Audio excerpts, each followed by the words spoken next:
em Salmo 51. Vamos meditar neste salmo hoje. Diz assim: tem misericórdia de mim, ó Deus, segundo a tua benignidade. Apaga as minhas transgressões, segundo a multidão das tuas misericórdias. Lava-me completamente da minha iniquidade e purifica-me do meu pecado. Porque eu conheço as minhas transgressões e o meu pecado está sempre diante de mim. Contra ti somente pequei, e fiz o que a teus olhos parece mal, para que sejas justificado quando falares e puro quando julgares. Eis que em iniquidade eu fui formado, e em pecado me concedeu a minha mãe. Eis que amas a verdade no íntimo, e no oculto me fazes conhecer a sabedoria. Purifica-me com esopo, e ficarei puro. Lava-me, e ficarei mais alvo do que a neve. Faze-me ouvir júbilo e alegria, para que gozem os ossos que tu quebrastes. Esconde a tua face dos meus pecados e apaga todas as minhas iniquidades. Cria em mim, ó Deus, um coração puro e renova em mim um espírito reto. Não me lances fora da tua presença e não retires de mim o teu Santo Espírito. Torna a dar-me a alegria da tua salvação e sustém-me com um espírito voluntário. Então ensinarei aos transgressores os teus caminhos, e os pecadores a ti se converterão. Livra-me dos crimes de sangue, ó Deus, Deus da minha salvação, e a minha língua louvará altamente a tua justiça. Abre, Senhor, os meus lábios, e a minha boca entoará o teu louvor, porque te não comprazes em sacrifício, senão eu o daria. Tu não te deleitas em holocaustos. Os sacrifícios para Deus são espírito quebrantado. A um coração quebrantado e contrito não desprezarás, ó Deus. Abençoa Sião segundo a tua vontade, edifica os muros de Jerusalém. Então te agradarás de sacrifícios de justiça, dos holocaustos e das ofertas queimadas, e então se oferecerão novilhos sobre o teu altar. Amém? Os salmos, eles devem ser encarados um pouco diferente do que o restante todo da Bíblia. Porque toda a Bíblia é a palavra de Deus, toda a Bíblia é a revelação de Deus, inclusive os salmos. Contudo, todos os livros da Bíblia são palavras de Deus para o homem. Os salmos, especificamente, são coletâneas de palavras dos homens para Deus, a direção inversa. Contudo, nós aprendemos através dos salmos como devemos nos portar perante Deus, como devemos nos conduzir. Os livros de sabedoria ou poéticos do Antigo Testamento, Salmos, Provérbios, Eclesiastes, Cantares e o próprio livro de Jó, eles são livros que nos conduzem à sabedoria. Tanto Provérbios quanto Salmos, o Salmo 111:10 diz que o princípio da sabedoria é o temor ao Senhor. Ou seja, um homem sábio, aquele homem que age corretamente, é aquele homem que no princípio, inicialmente, teme ao Senhor e depois age de acordo com o seu temor ao Senhor. Então, como nós devemos nos portar perante Deus, como homens sábios, como homens que tememos a Deus? Os Salmos nos dão boas aulas de como agirmos nesse sentido. Quando você olha para o subtítulo dos Salmos, às vezes você tem, dependendo da sua tradução, você tem um subtítulo maior aí na sua Bíblia, em negrito, que é colocado pela editora. Esse subtítulo ele não é inspirado, é colocado pela tradução e pela editora. Contudo, nos Salmos há alguns subtítulos menores abaixo que estão na Bíblia hebraica, que geralmente até na Bíblia hebraica é o versículo 1. A Bíblia hebraica tem sempre um versículo a mais, esse subtítulo aí está como versículo 1. E nesse Salmo 151 traz aqui a descrição do contexto desse salmo. Alguns salmos não têm esse contexto, mas esse especificamente tem. E diz que é um salmo de Davi para o cantor, quando o profeta Natã veio a ele depois de ele ter estado com Betseba. Então nós temos o relato desse contexto lá em 2 Samuel, capítulo 11 e capítulo 12. Um texto conhecido, que se o irmão não conhece, pode fazer a lição de casa e ler esses dois capítulos. Onde Davi, ele escolhe uma mulher casada, adultera com ela, ainda comete um homicídio, colocando seu marido na linha de frente do exército para morrer. Essa mulher é Betseba, esposa de Urias. E aí ele faz isso dentro da sua cabeça, sem pensar. Aquele momento de fraqueza do ser humano, vamos dizer assim, de distanciamento de Deus, que você nem está pensando em Deus. E aí chega o profeta Natã e conta ali uma parábola, para demonstrar que ele cometeu um terrível pecado, e aí ele cai em si. E diz o texto lá em 2 Samuel que imediatamente ele passou a jejuar e orar na presença de Deus. Mas não diz o que ele falou na presença de Deus. E aí com o Salmo 51 nós temos um belo relato das palavras de Davi nesse acontecimento, nessa oração perante Deus aqui. Então Davi, ele comete um pecado que é assim... Nós sabemos que pela Bíblia não existe pecadão e pecadinho. Jesus ele traz toda a lei do Antigo Testamento para o campo moral. Ele fala assim, lá atrás está dizendo não matarás, mas se você odiar, você vai cometer o assassinato. Está dizendo não adulterarás, mas se você cobiçar uma mulher, já cometeu adultério. Então não existe assim, foi pecado maior ele assassinar e adultério do que eu pensar tão somente em casa. É pecado. Contudo, mesmo ele cometendo esse pecado, às vezes nós olhamos para isso e falamos, esse pecado é o ápice, né? É o pior dos pecados de um cristão. Cometeu adultério e assassinato, o que mais ele poderia fazer, né? Mesmo assim, a Bíblia trata lá em Atos 13, Davi como homem segundo o coração de Deus em sua vida. Um homem que tinha o coração segundo a Deus. Era um homem com a postura de acordo com a vontade de Deus. O que tem de diferente Davi? O que Davi faz de diferente? Qual é o caráter de Davi para ele ser considerado um homem segundo o coração de Deus? E como nós podemos ser pessoas de acordo com o coração de Deus, segundo o coração de Deus, né? Então, o texto aqui de Davi, ele dá uma ótima aula para nós de como se porta um homem, uma pessoa segundo o coração de Deus. E aí nós temos aqui em 3 etapas um processo de conversão, de mudança, de transformação de uma pessoa para um caráter de acordo com a vontade de Deus. A primeira dessas etapas é o reconhecimento da condição de pecado. Se você olhar do versículo 1 até o versículo 6, relendo aí, se você estiver assistindo essa mensagem gravada, pode até pausar agora e ler novamente, você vai perceber que Davi ele se rasga perante Deus, ele procura diretamente Deus, sem fazer nenhum tipo de barganha ou justificativa. A punição que Deus tinha dado imediatamente para ele foi de que o filho daquele relacionamento seria morto. E aí ele entra na presença de Deus, não tentando barganhar, fazer troca, ou se justificar, mas a culpa não foi minha, foi a mulher que tu me destes, né? Como diz Adão lá. Em momento algum ele tenta se justificar. Em momento algum também ele tenta colocar a culpa em Deus de alguma forma, de que, poxa Senhor, mas se o Senhor tivesse, mas se não. Ele já chega se rasgando e diz, tem misericórdia de mim porque eu pequei.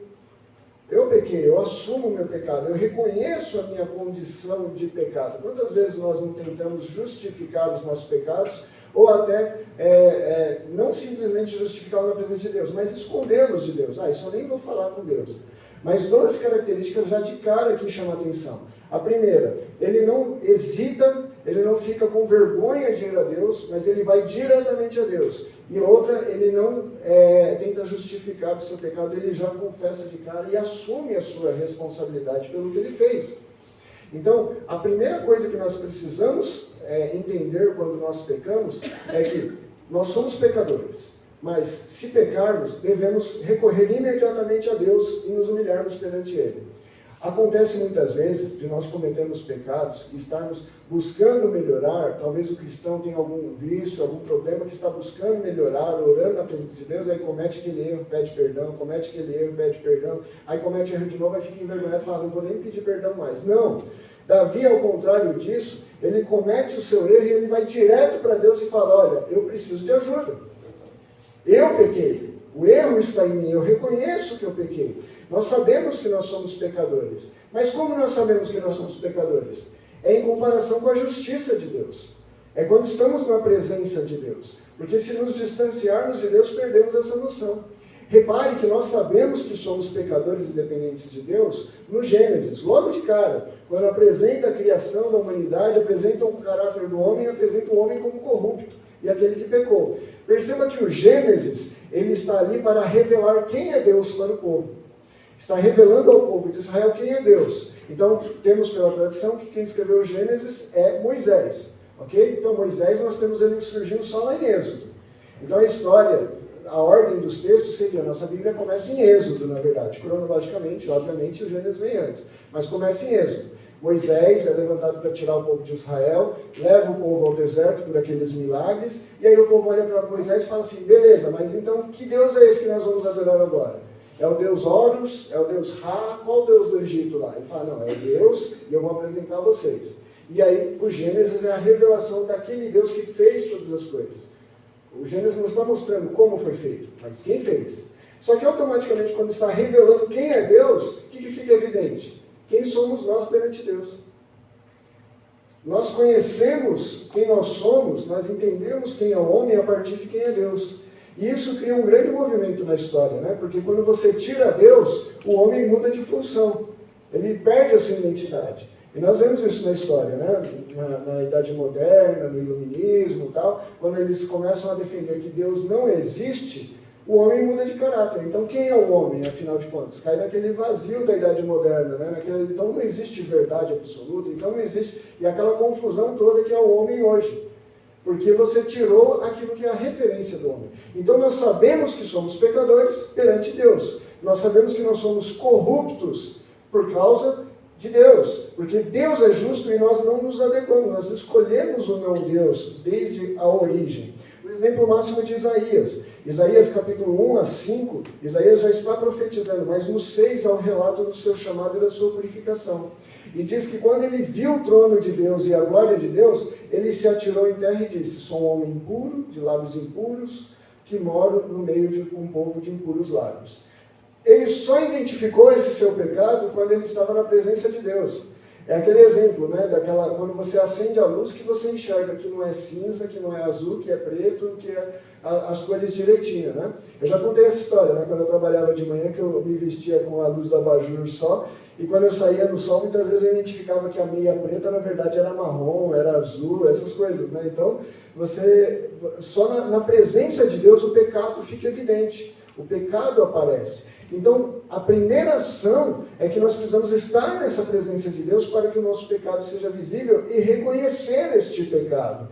Nossos pecados são ofensas diretas a Deus. Davi trabalha isso aqui no 4. Contra ti eu pequei, só contra ti.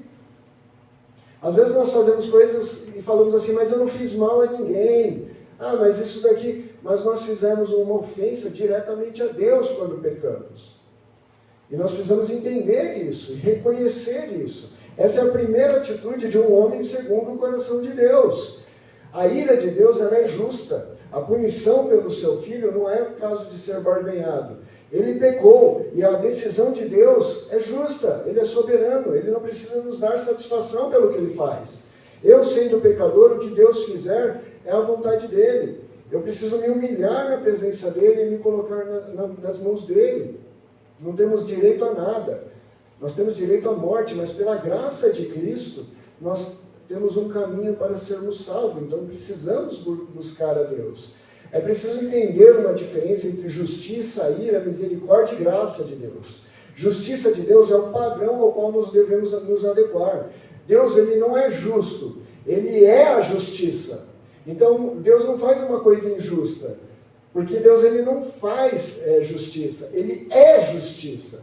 As coisas são justas ou injustas em comparação a Deus. O homem tenta modificar isso e falar que uma coisa é justa ou injusta quando retira Deus da história da equação e tenta criar na sua própria mente. Mas o nosso padrão de justiça é Deus. Então não tem como você dizer assim, Deus fez certo ou Deus fez errado em matar o filho de Davi nesse momento aqui. Entenda uma coisa não é certa ou errada, e Deus tem que se adequar a isso, fazer o que é certo ou errado. Uma coisa é certa ou errada quando Deus diz que é certo ou errado. O que Deus diz é, e pronto. Isso é soberania de Deus. A ira de Deus está justamente na aplicação da sua justiça. Se o pecado não se adequa à justiça, a ira de Deus é a aplicação, é essa justiça ativa, em adequar a sua justiça, em corrigir aquilo que está errado. A ira de Deus é algo para com o pecado, mas a sua misericórdia é o adiamento dessa ira, é a suspensão dessa ira por um tempo para que o homem possa recorrer a Deus em arrependimento. E a graça de Deus é o favor que ele faz mesmo sem nós merecermos. Então, ele é justo e a sua ira é aplicada ao pecado, mas a sua misericórdia é a causa de nós não sermos consumidos, e nós temos a graça como acesso. Contudo, se não recorrermos a Deus e reconhecermos, a ira está reservada para aqueles que não buscam a Deus. Então, esse primeiro passo para nós, a primeira etapa para nós nos convertermos num homem e uma mulher, uma pessoa segundo o coração de Deus. A segunda etapa é o clamor e a dependência que Davi faz da ação de Deus. Nos versículos seguintes, do 7 ao 12, nós vemos claramente que Davi ele depende de Deus para fazer alguma coisa, para purificá-lo, para modificá-lo. Eis que amas a verdade no seu íntimo. No 7 diz, purifica-me e ficarei puro. Ele depende, ele confia que a própria ação de Deus pode purificá-lo. A confiança dele está depositada em coisa alguma senão Deus.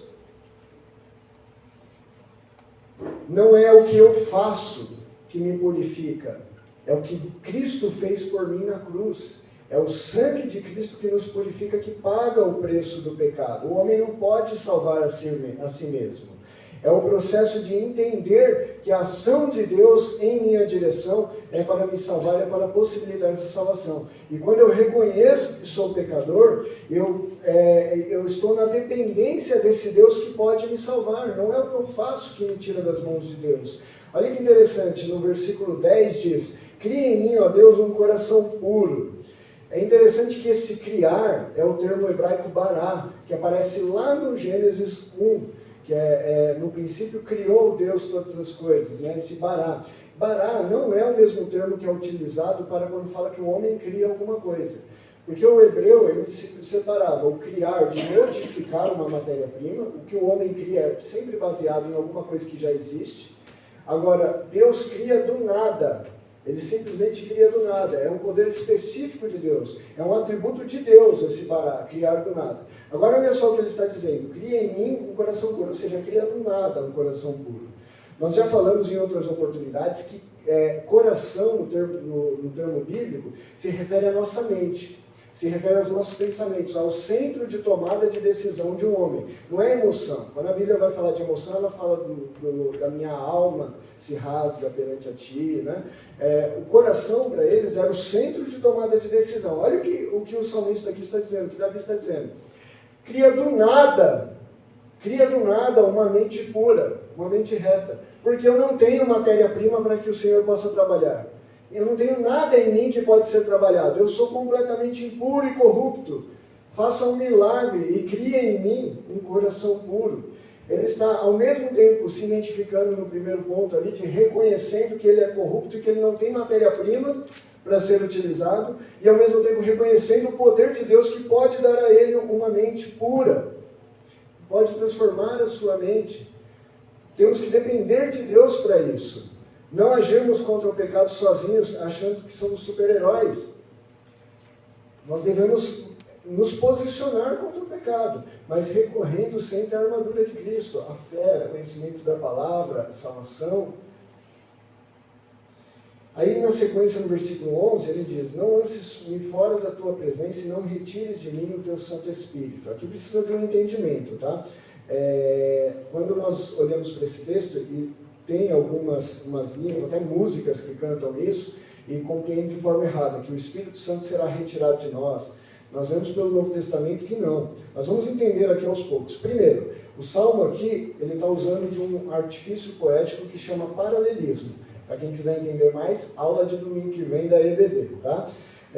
Nós vamos falar sobre isso. O que é? É uma repetição em versos. Então você tem um verso, e o próximo verso repete a mesma coisa que o verso anterior disse, com outras palavras. Isso é um artifício da poesia hebraica o tempo todo nos Salmos. Então, por exemplo, os céus manifestam a tua glória e o firmamento as obras de tuas mãos.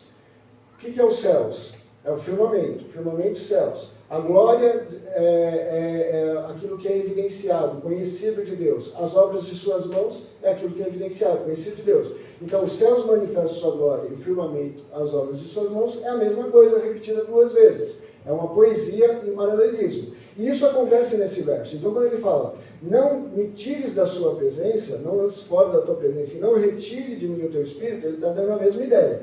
Então, para o salmista, retirar o Espírito de Deus era retirar a presença de Deus, sair da presença de Deus. Precisamos entender também que a revelação bíblica, ela é progressiva. Então, no período de Davi, eles não tinham conhecimento exato de como seria a vinda de Cristo, como era o Messias. Os profetas, depois de Davi, vão revelar isso de forma mais clara, principalmente Isaías, que, a propósito, curiosamente, as únicas duas citações do termo Espírito Santo que temos na Bíblia. É esse Salmo e Isaías 63, versículos 10 e 11, que ele também trabalha. E trabalha Espírito Santo também com essa questão da presença de Deus. O Espírito de Deus, a presença de Deus no meio do povo. Então eles entendiam isso. Contudo, nós temos na Nova Aliança, no Novo Testamento, uma revelação de Cristo, de que o Espírito Santo é da mesma essência que Ele, é semelhante a Ele. E aí nós temos várias revelações do Novo Testamento que o salmista não tinha. Primeiro, o Espírito Santo é uma pessoa divina, tem personalidade, está lá em João 14, 16 a 27. Nós não perdemos a salvação. E isso aqui está em João 10, 28, mas também está na reflexão que a gente acabou de fazer. Se não é o que eu faço que me salva, não pode ser o que eu faço que me faz perder a salvação também. É uma ação de Cristo em minha direção. Então, se é Ele que me salva, só Ele pode abrir mão de mim, não o que eu faço, ok? Mas somos selados pelo Espírito Santo, de acordo com Paulo, lá em 2 Coríntios 1, 22. Esse selo, no período bíblico, era um lacre que era colocado em uma carta que só podia ser aberto pelo remetente. E no Apocalipse nós vemos quem pode abrir os selos dos livros, né? Que é o próprio Cordeiro, Cristo, onde seremos entregues. E não depende de obras, mas depende da ação de Cristo, como está lá em Romanos, tanto capítulo 5 e 6. Não são as obras que nos salvam, nós somos justificados perante Deus. E aqui outro esclarecimento. Quando nós somos justificados, não quer dizer que nós nos tornamos justos. Nós somos considerados justos perante Deus. Qual é a diferença? Então vamos lá. Alguém faltou no trabalho ou faltou na escola, né? A gente usou esse exemplo no EBD recentemente, né, dos jovens. Então eu faltei lá no trabalho ou na escola. Aí eu levo um atestado. Eu estou justificando a minha falta. Não significa que a partir daquele momento eu estava presente. Não modificou isso, eu ainda faltei. Mas eu justifiquei a minha ausência. Então quando Deus nos considera justos, nos justifica, Ele nos considera aptos a estarmos na presença dEle novamente, mas nós ainda somos pecadores.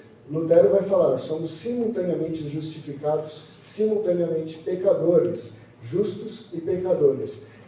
Porque pela ação de Cristo, pela graça de Cristo, pela ação dEle e não nós. Nós precisamos depender dEle. Então quando Ele diz aqui, não lances fora da tua presença, é a convicção do próprio Davi, da postura que depende dele, de não querer estar em outro lugar que não seja na presença de Deus, do anseio dele de não querer o pecado ao invés de Deus, não escolher a vida de prazeres, de adultério, dessa vida, ao invés de Deus. Eu não quero estar em outro lugar, como o salmista diz em outro local, em outro salmo, não quero estar em outro local que não seja na sua presença. Não me tires da sala onde o Senhor está. Não me tires daquele lugar onde o Senhor cuida de mim. Não me tires dessa vida onde eu estou na sua presença diariamente. É isso que eu quero, é uma atitude de Davi aqui. É uma disposição de Davi. Então nós precisamos reconhecer que somos pecadores. Mas também nós precisamos entender e depender de Deus o tempo todo e querer estar na presença de Deus. E essa é uma atitude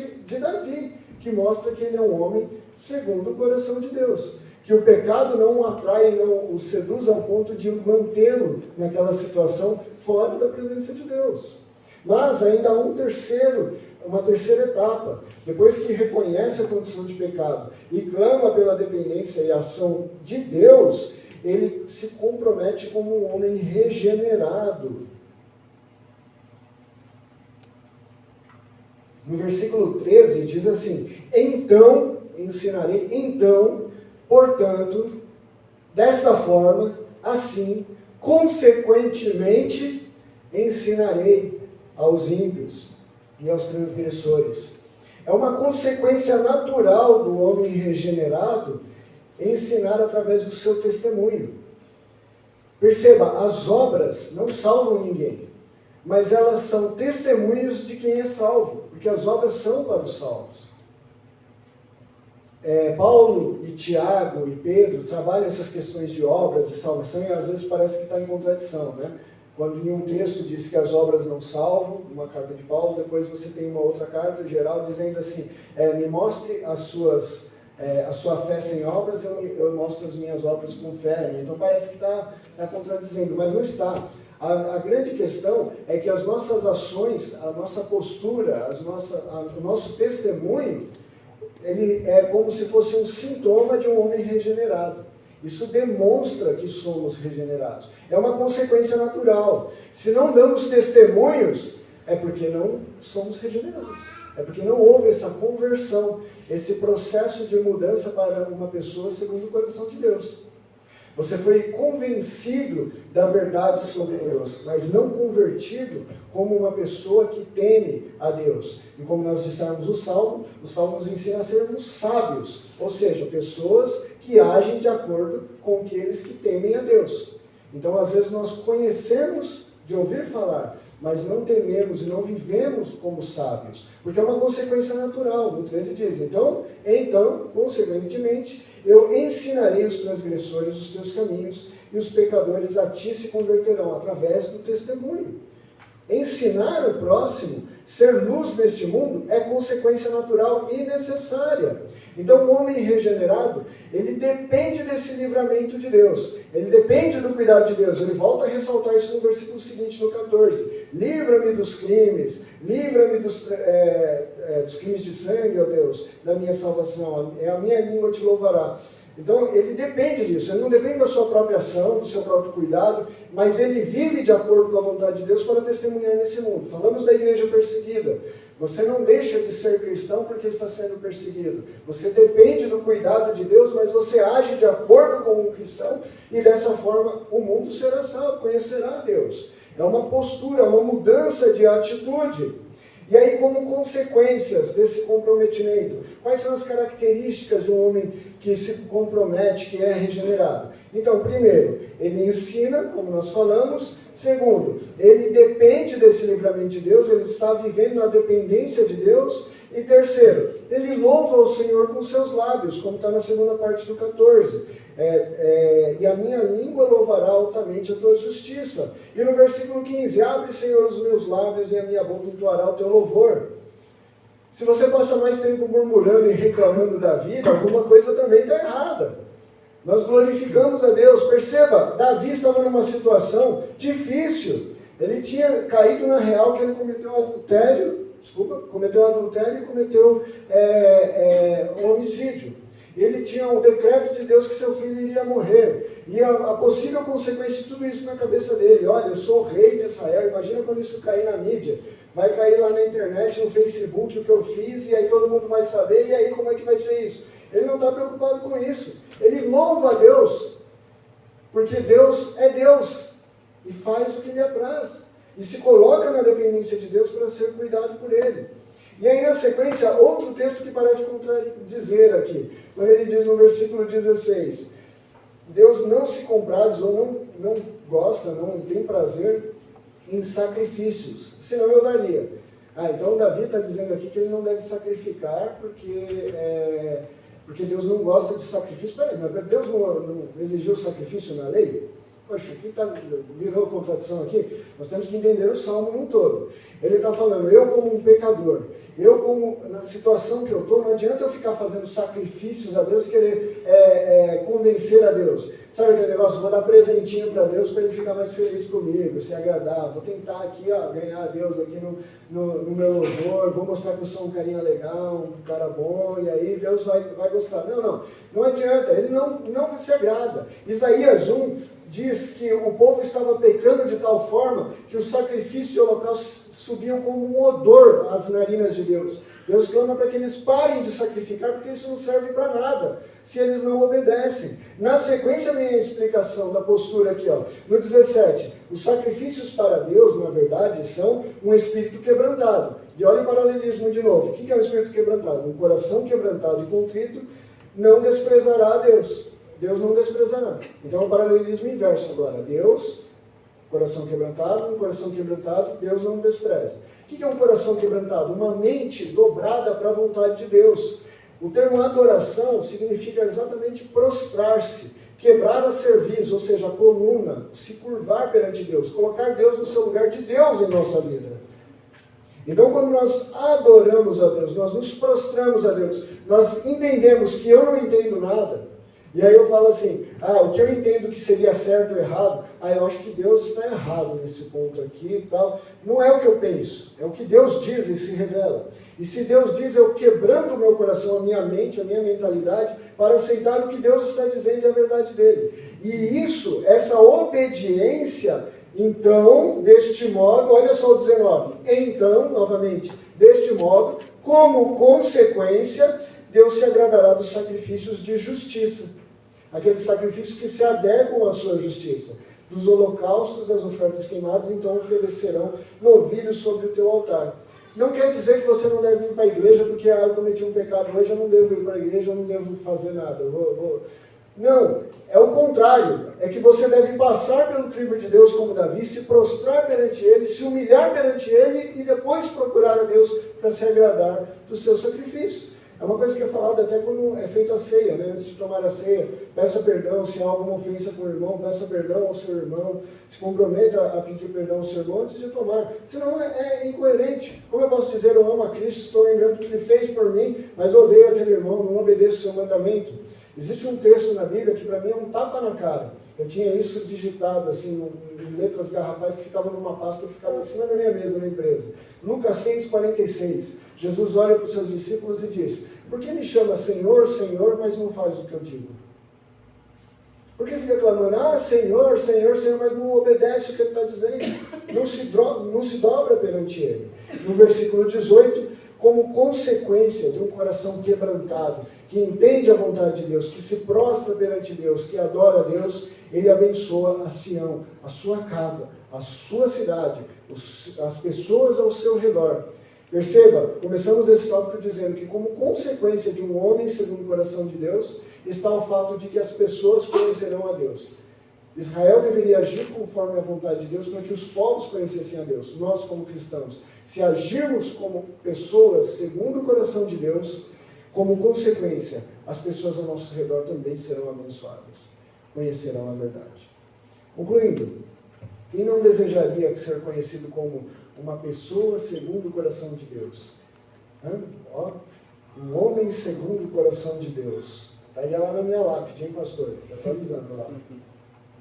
Se for verdade. Mas para isso nós precisamos seguir uma postura sábia, como aqueles que temem ao Senhor. Isso é, de alguém que teme ao Senhor. Reconhecendo nossa condição de pecadores, clamando e dependendo da ação de Deus para nos purificar e nos comprometendo como homens regenerados, mudando nossas atitudes e vivendo de acordo. Amém? Amém.